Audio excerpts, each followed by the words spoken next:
warm welcome to Public Global. I'm Neelu Vyas. US President Donald Trump has threatened to strip Harvard of its tax exempt status. And this happened on Tuesday. And he said that the university should apologize, which was a day after it rejected what it called unlawful demands to overhaul academic programs or lose federal grants.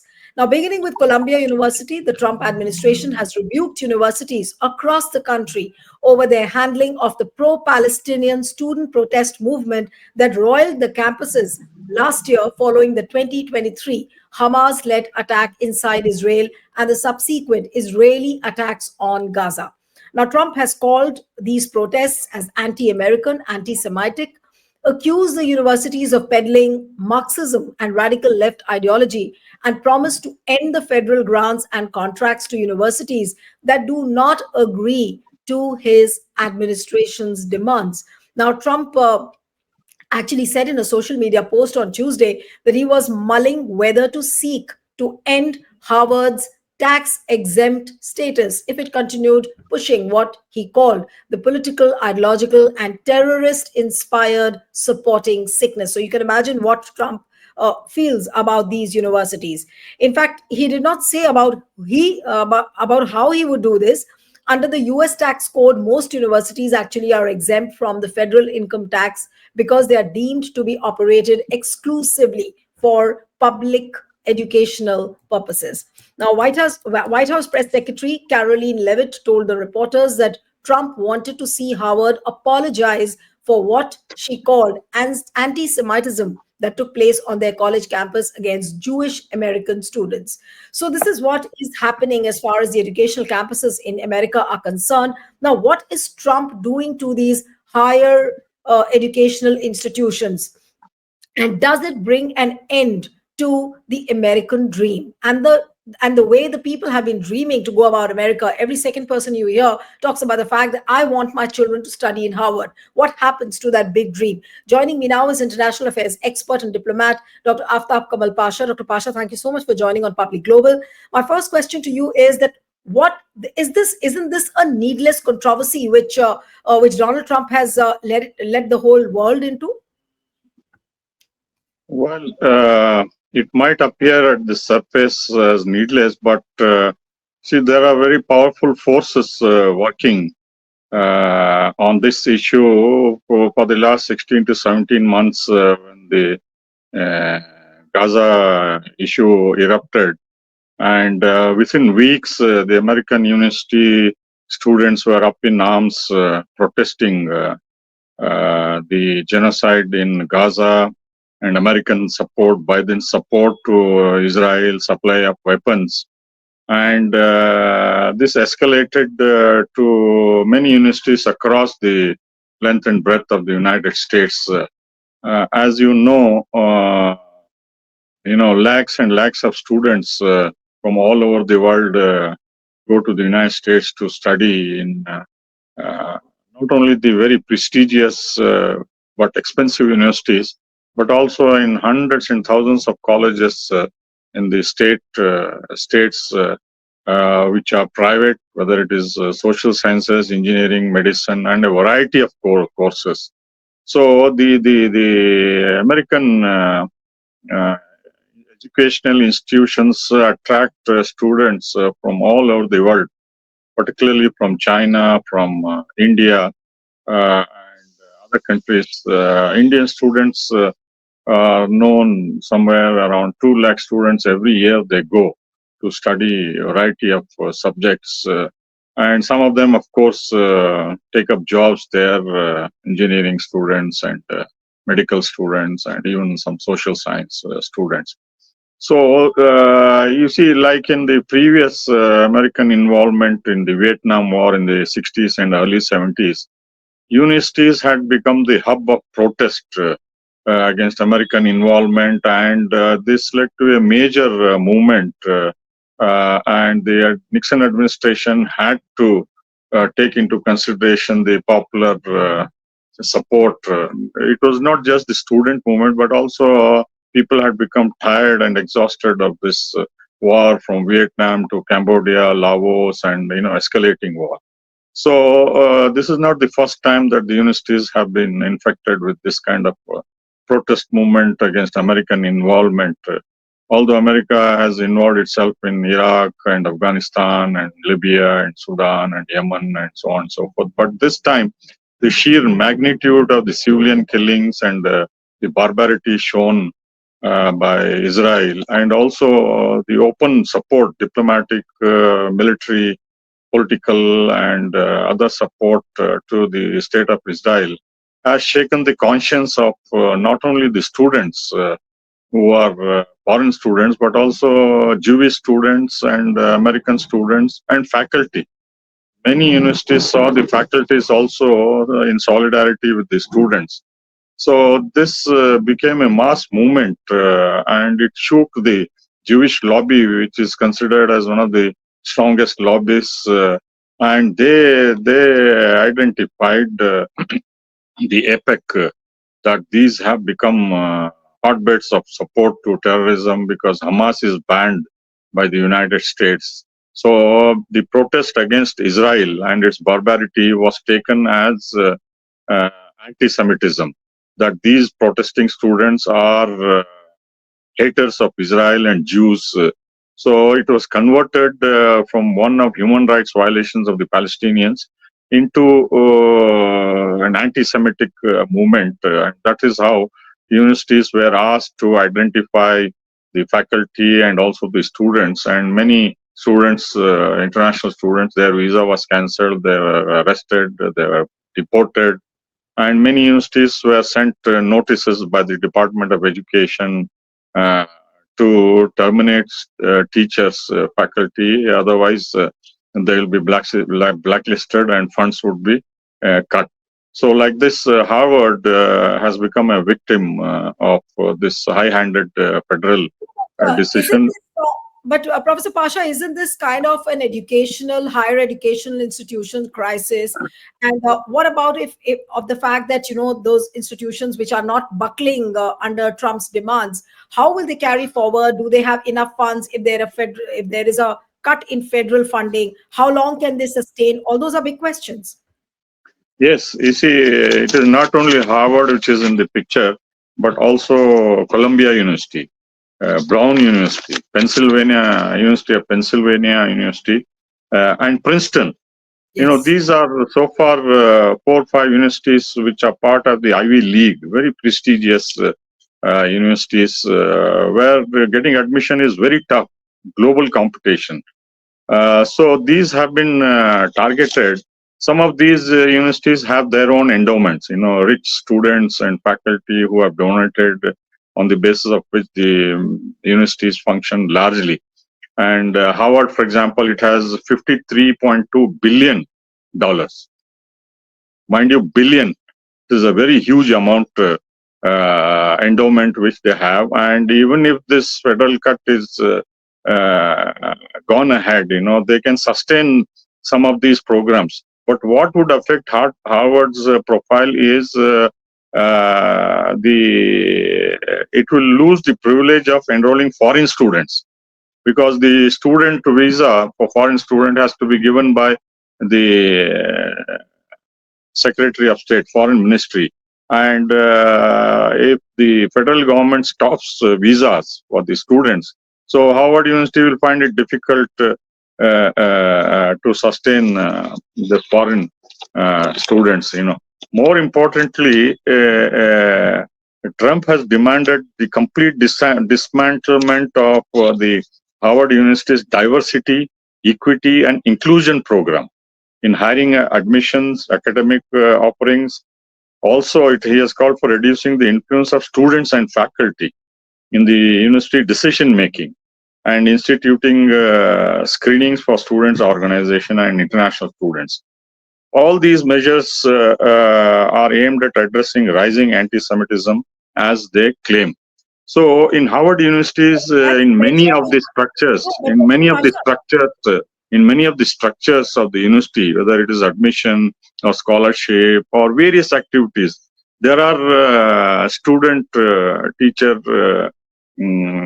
structures where both meet and coordinate and decide what the criteria has to be for various aspects. It is No, not but just one administrator.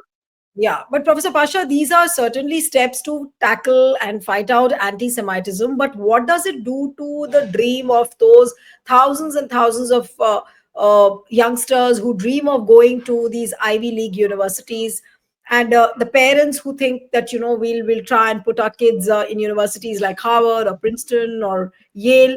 Now, what happens to that with this kind of a crazy program, which Donald Trump, and again, it's a crazy policy which he's trying to bring, and it's a conscious decision which he has taken. But what does it do to? And I'm especially concerned about the kids from India who want to now go and study in Harvard. What happens to that, or for that matter, any other Ivy League university? See, all those Indian and other students who took part in the anti-Israel demonstrations, their names have been identified. Their participation has been videographed, and a list has been prepared by the Jewish lobby. And the Department of Education and the Secretary of State, they have asked the universities to send the list to double check. So some of the universities have complied, like Columbia, and they are now virtually scot-free. But Harvard and other universities are resisting, because once they give the list, the Secretary of State will revoke the visa, and they will be arrested and sent back. Many of them are in the verge of submitting their thesis or waiting for the PhD viva, and or in the final stages. So it affects a broad range of students who are in the different stages of their advanced higher education, and who have spent lakhs of rupees. It's not that all students get scholarships. Many parents, wealthy parents, have sent their students their wards on self-financing basis. Not only the education is very expensive. Every semester they have to fund lakhs of rupees. So all that goes down the drain if the administration carries out its program of identifying and witch hunting of supporters of Hamas, so-called Hamas or anti-Israel.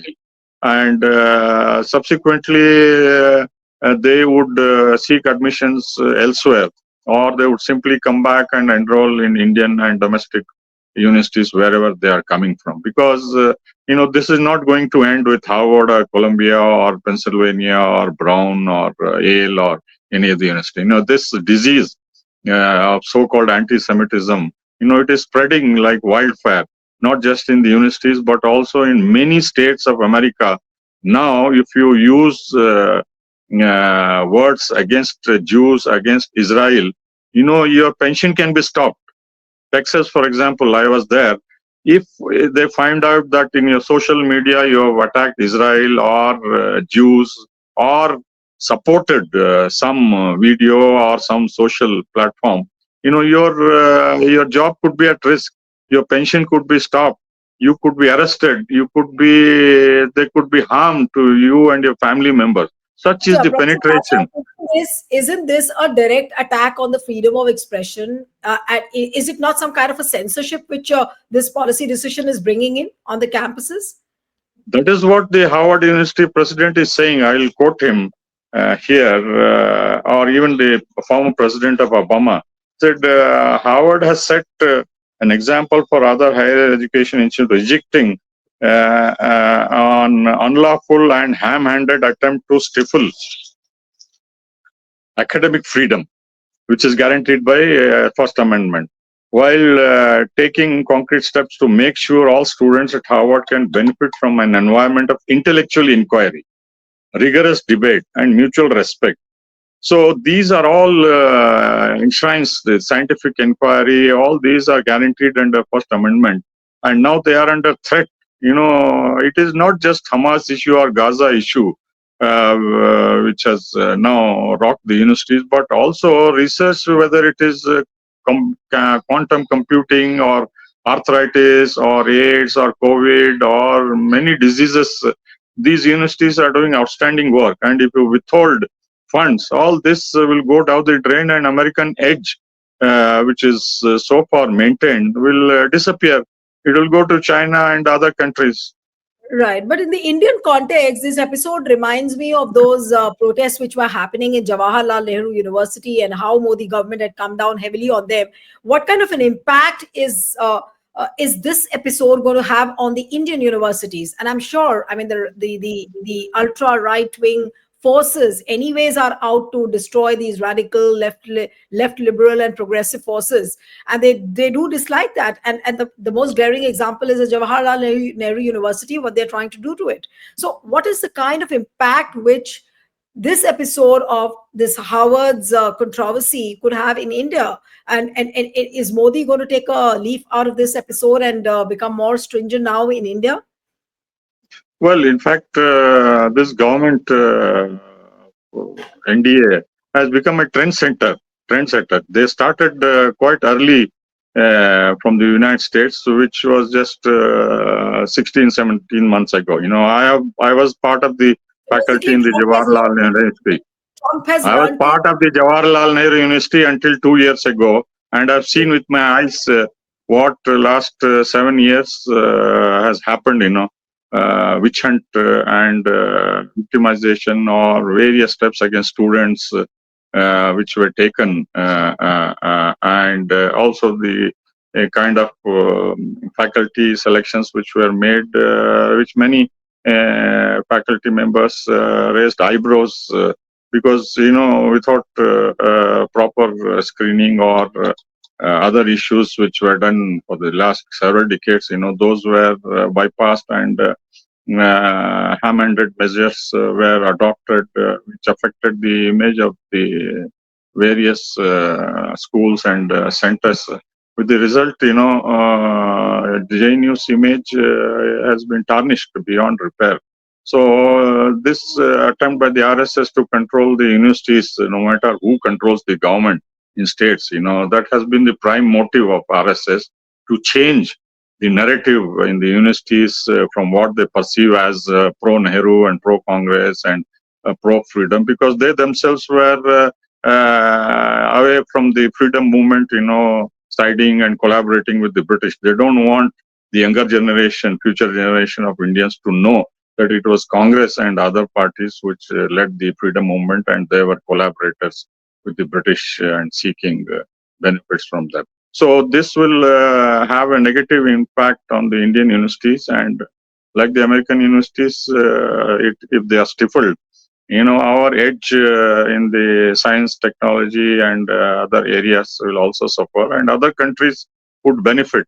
So it will be our loss, like it will be American loss now if they continue this policy under Jewish influence or the Jewish lobby and the name of anti-Semitism, wholesale attack on students from all over the world, and also undermining the institutions which are older than the United States itself.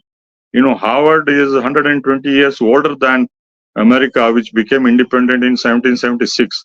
So you can imagine the pain felt by the people who have endowed money, the faculty, the students, and all those who have benefited from Harvard and other universities, which are now being targeted because America, they feel they are wrong in supporting. You see, all these universities have also invested in Israeli stock market, Israeli arms industries, and they are seen as collaborating in one way or the other for science and technology.